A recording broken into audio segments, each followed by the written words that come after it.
Good afternoon, Holman Baptist. Hope you're doing well. I just had a couple of thoughts I wanted to share with you.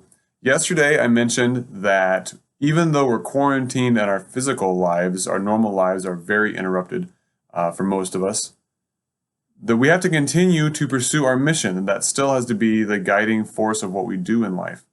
Another thing that can't change is we have to continue to pursue unity with each other, which is really hard to do when we're all separated, but it's still important. Just because something is hard doesn't mean it's not important. Ephesians 4, Paul is talking about the church and God's plan for the church and how Christ will build it. And in verse 11, he talks about some of the gifts that God gave the church.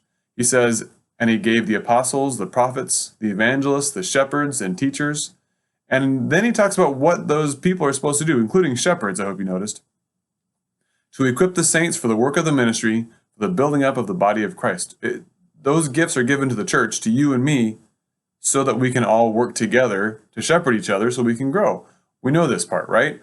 What's the next verse say? Until we all attain to the unity of the faith and of the knowledge of the Son of God. He goes on from there.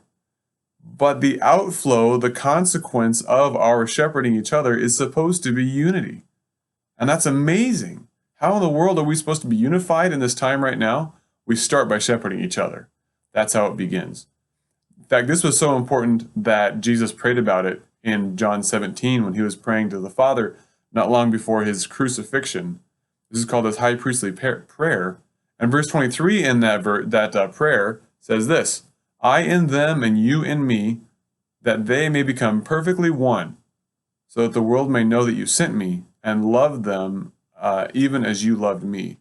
So what's the result of Jesus' coming to earth? There are several, obviously, but one of them is so that God's people will have unity, just as the Father and the Son have unity, which is mind-blowing. Our unity can be similar to theirs. But I want you to notice, too, the end of that verse, what did he say? What's the result of the unity of believers? So that the world may know that you sent me and love them even as you love me, so that the world can see God in us.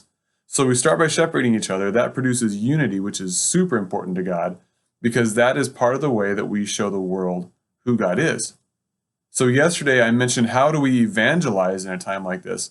Well, it starts by shepherding each other, which produces unity, which is how the world sees God through us. Unity. It's crucial. We can't forget that. There are some exciting things coming up. I have a couple of ideas that are still brewing. I'm still working on finalizing the details on those. But I have some exciting things coming up that I'll be posting in the next probably several days, maybe next week or so. Some things that I think will encourage all of us. Keep working, keep praying, pray for each other, pray for the other shepherds in the church so that we can all shepherd each other for God's glory.